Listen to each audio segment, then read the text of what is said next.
Good morning. Welcome to my garden, Lilac Hill. I'm out here on a nice crisp morning, November. We haven't had any hard freeze yet, just chilly in the morning. It's really nice today, good light. It's beautiful. The sun doesn't really shine on this garden over winter or fall. It's in above the trees, but it does filter through the trees. It's really nice out.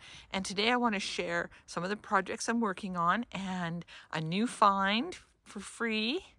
So let's have a look around. The star of the garden right now has to be this dwarf strawberry arbutus.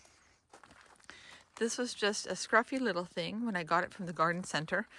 It wasn't cheap, but I didn't think it was going to make it.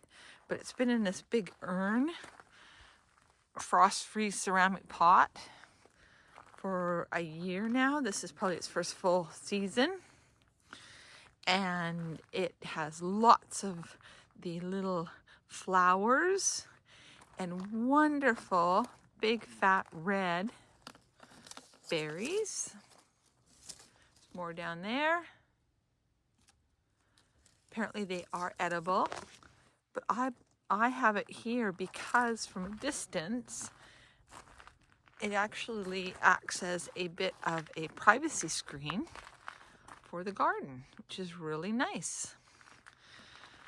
Right here is going to be a big trough, a big corrugated water trough from the feed store that we will punch holes in, and it will become a new planter. And it's probably going to go right to about here,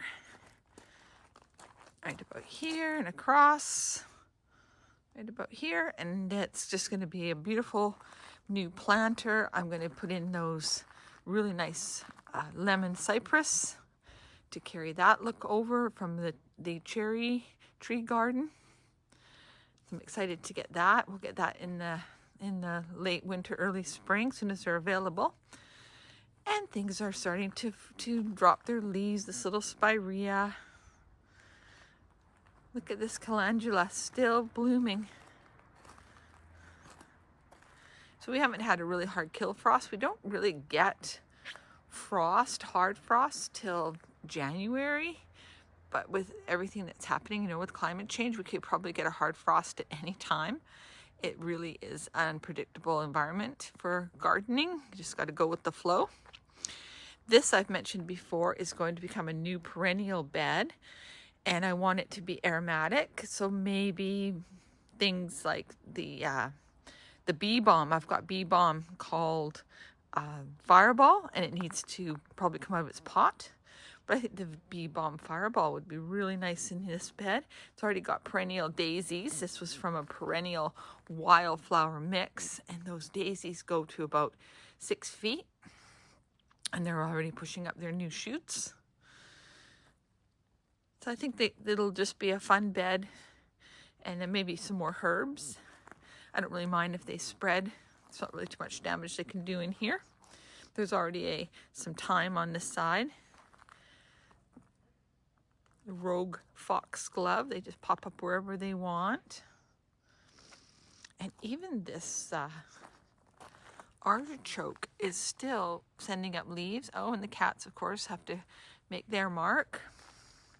Don't know how well my agastache is doing, the black adder. This is a really old plant, and I have a feeling it might be on its last leg, so it's a good time to get another one. This isn't the plant. This is just support for it. That probably is rotten now. Look at the little crocuses that have all been planted and coming up far too soon.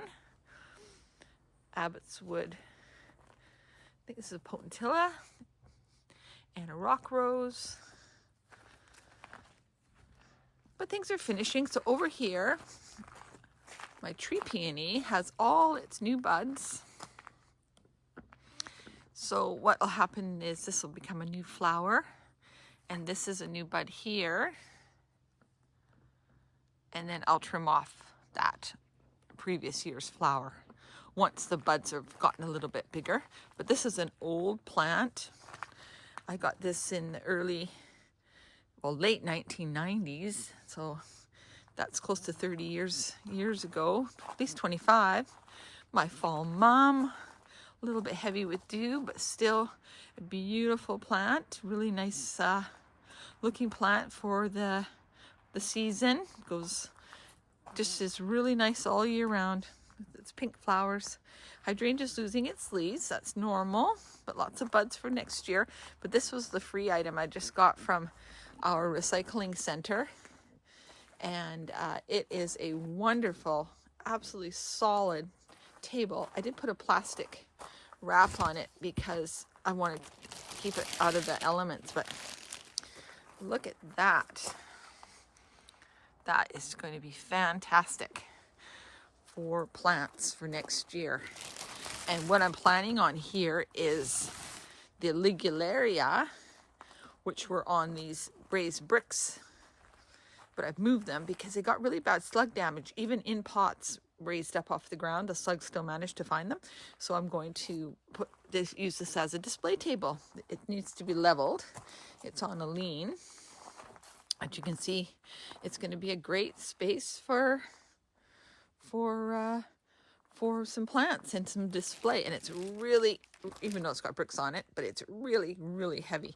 And it was at the recycling center for free. So my neighbor helped me with my husband and her husband, and we went and picked it up and brought it home. So I'm really happy because this is a bit of an access point. That's our property line right there where the camping baskets are. There's all the rocks. Every one of those rocks I put in those baskets. Great way to build a barrier. And the deer still hop over this. Maybe not so much now that I put the lady's mantle. Look at the nice light coming through. You can see it on the lady's mantle.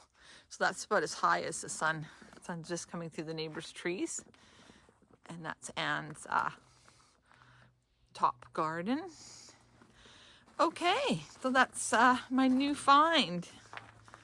So today I have a project. I like to work in this garden when the ground is really saturated like this, because it's just so much easier to dig. Because I've never been happy with the line of this bed I dug and extended last year. I did it really quickly because we were getting ready for the garden tour, but it's not really, it's a bit wobbly.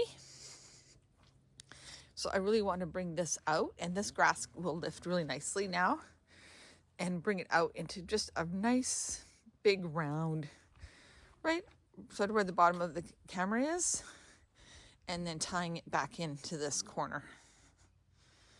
And the reason I want to bring it out is because this is sun.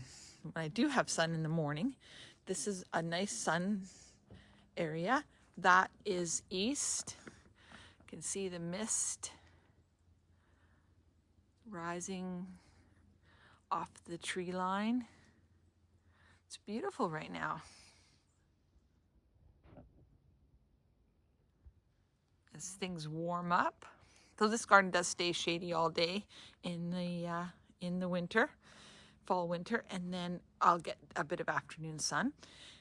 So as well as extending that circle, I have started more paving, just bits and pieces I still had, and I'm happy to have this extended a little bit of a more crazy patio. And I got the square. I needed a fourth square. Actually, I think that's 5 squares. 1, 2, 3, 4. Yeah, I needed the 5th square. It just had to be a square, and we got it from the dump. When Terry took some waste to the dump, we had a big pile of rubble, cement, and bricks, and I was able to get this one with the holes. I got the square, and I just think that's great. Oh, and I got, this is like a piece of cultured stone. I don't really think this is anything special. I think that's just the stone you put on the side of your house when you want to glue it on. But that's okay. You never know what you might use where. And then that leads me to this area. This is all going to be dug into garden with a pitchfork and maybe a Maddox axe. This is solid clay. And you can see I've got it lined with landscape paper to kill off all the weeds. And then I had pots displayed here with like raised bed, like a little raised area pots, because it starts to slope now. I'm heading downhill. But I think that's another way to get the sun. So when the morning sun comes next year, this will be in planting. And I think I'm going to do more euphorbia. I'm not 100% sure what happened to poor Ascot Rainbow. It was the same size as Tasmanian Tiger. I pruned it. I'm not sure why. So we'll just have to, maybe I'll take Tasmanian Tiger back to be equal to Ascot Rainbow. But euphorbias do very well. And this little one here is called Embers. So I'm hoping to sort of build on that. And then there is a daylily in here. It looks like a wet mess, but it's called South Seas. It's orange. Oh, it's beautiful. But the deer would not leave it alone. So I might have to do a daylily area, maybe blocked off. I don't know. We'll see.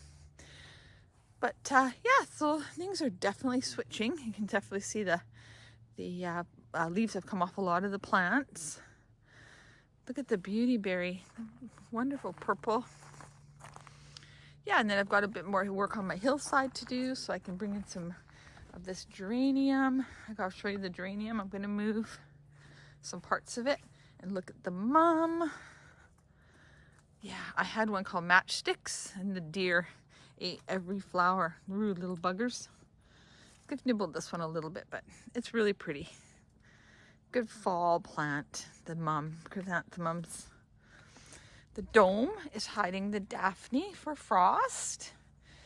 And I pruned the peonies sooner than I usually do because the cat is in here a lot and it kills the birds. It hides in the dead peony foliage and jumps out, and then it leaves me the remainders of the bird, which is quite unpleasant.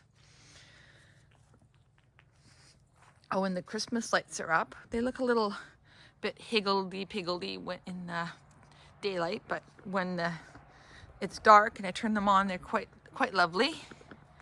Just a strand to the potting shed, and it's holding lots of nice storage, keeping things safe for the season. And then the blue building, you can't really see because of the white on white, but it actually flashes blue, white. And I've got the lights on the railing too that are red and white off in the distance. So this geranium is what I'm moving to the hillside. This one is taking up quite a bit of space, and I think I could add another plant in there. And I'm also thinking of swapping out my Chicago Peace Rose for a loosestrife. I have a non-invasive purple loosestrife in a big pot on the deck, and I think maybe the loosestrife should come to the garden and put the Chicago Peace back up, because I'm always worried about the deer eating the flowers. It's a bit of a sitting duck. Okay, well that's what's happening in the garden, so I better get to work. It's such a beautiful morning, and it's going to be a good day to dig up some excuse me, dig up some sod. Oh, there's the birds. Do birdies want some seed? Oh, I love the birds.